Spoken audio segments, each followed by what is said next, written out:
اب ہمارے پاس education policy تو ہے، اور اس میں سے کچھ حصے ہم امپلیمنٹ بھی کر رہے ہیں، کچھ زیادہ بہتر امپلیمنٹ کر رہے ہیں اور کچھ کم بہتر امپلیمنٹ کر رہے ہیں۔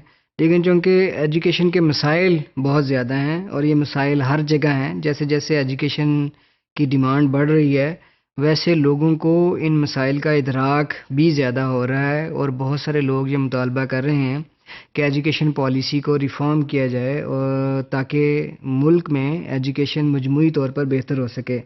تو اب وے فارورڈ کیا ہے؟ ہمارے پاس نیشنل ایجوکیشن پالیسی کا ڈاکیومنٹ ہے، اس میں ہم کیا کریں کہ ہم ایجوکیشن کے مسائل کو حل کر سکیں۔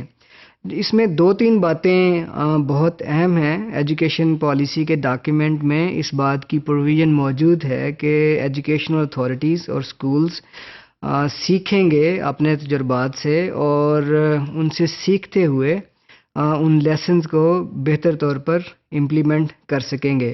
تو ایجوکیشن ڈپارٹمنٹ میں ایجوکیشن پالیسی کے ذریعے ایک گنجائش موجود ہے مختلف قسم کے ایکسپیریمنٹس کرنے کی اور ایجوکیشن کو بہتر بنانے کی۔ اس میں بہت ساری نئی چیزیں شامل کی گئی ہیں، جیسے انوائرمنٹل ایجوکیشن، سٹیزن شپ ایجوکیشن، ڈیموکریٹک ایجوکیشن، اور اسٹوڈنٹس کے لیے زیادہ کائنڈنس بھی شامل ہے، اسٹوڈنٹس کے لیے زیادہ انکریجمنٹ شامل ہے کہ وہ سوچ سکیں اور لکھ سکیں اور ایکسپریس کر سکیں اپنے آپ کو۔ گیمز پہ بہت ایمفیسس ہے، سپورٹس پہ ایمفیسس ہے، ایکسٹرا کریکولر اور کو کریکولر ایکٹیویٹیز پہ بہت فوکس کیا گیا ہے، کمپیوٹر ایجوکیشن پہ بہت فوکس کیا گیا ہے۔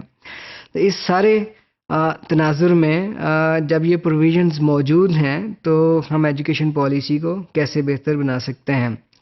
ابھی کچھ عرصہ پہلے مختلف صوبائی حکومتوں نے اور وفاقی حکومت نے بھی ٹیچرز کی سیلریز میں اضافہ کیا ہے، زیادہ فنڈز ایلوکیٹ کیے ہیں اسکولوں کی بلڈنگز کو بہتر بنانے کے لیے اور اسکولوں میں مختلف قسم کی فیسلٹیز پہنچانے کے لیے۔ لیکن جو اہم بات ہے جو ایجوکیشن پالیسی کے مقاصد حاصل کرنے میں بہت فوکس کر سکتی ہے، وہ ہے کہ ایجوکیشن ڈپارٹمنٹ کو تھوڑا کم بیوروکریٹائز کرنا اور ٹیچرز کو تھوڑی زیادہ انڈیپینڈنس دینا۔ کلونیل زمانے سے لے کے ہمارے ایجوکیشن ڈپارٹمنٹ کا ڈیزائن اس طرح سے ہے کہ بہت ساری پاورز ایجوکیشن کے مینیجرز یا ایجوکیشن کے ایڈمنسٹریٹرز کے پاس ہیں، اور بہت کم پاورز ٹیچرز کے پاس ہیں جن کا لرننگ میں، ایجوکیشن میں بہت بنیادی رول ہے۔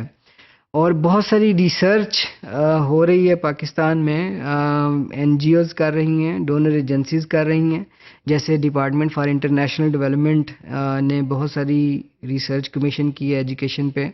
اسی طرح ساہی ایک این جی او ہے جس نے بہت اچھی ریسرچ کی ہے ایجوکیشن کے مختلف مسائل پہ۔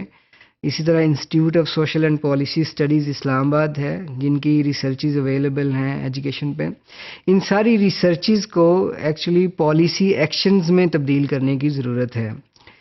بہت ساری ریسرچ ہوئی ہے جو یہ بتاتی ہے کہ اسٹوڈنٹس کا موٹیویٹ کیسے کیا جا سکتا ہے، اسٹوڈنٹس کی لرننگ کیسے بہتر بنائی جا سکتی ہے، پیرنٹس کو کیسے انگیج کیا جا سکتا ہے اسٹوڈنٹس کے ساتھ اور ٹیچرز کے ساتھ، اور ٹیچرز میں ایبسینٹیزم کیسے کم کیا جا سکتا ہے، کمیونٹیز کا رول کیا ہو سکتا ہے ایجوکیشن کو بہتر بنانے میں۔ یہ بہت سمپل سلوشنز اور مسائل کی بہت سمپل آئیڈینٹیفیکیشن موجود ہے۔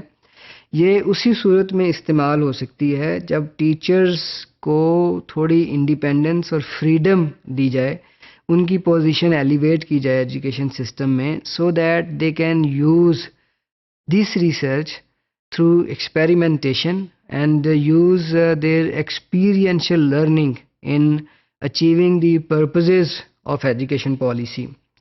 جو دوسرا اہم کام ہو سکتا ہے وہ ملیشیا اور سری لنکا اور ایسے ملک جن کے حالات ہمارے جیسے ہیں ان سے سیکھنے کی ضرورت ہے، ایسے سٹیپس سیکھنے کی ضرورت ہے جو ہم ایزیلی اپنے حالات کے مطابق اپنے ملک میں اڈیپٹ کر سکیں اور ایجوکیشن کے مسائل حل کر سکیں۔ اگر ہم یہ دو کام کر لیتے ہیں تو ایجوکیشن میں ہمارے جو بہت سارے پرابلمز ہیں ان کو کافی حد تک کم کیا جا سکتا ہے۔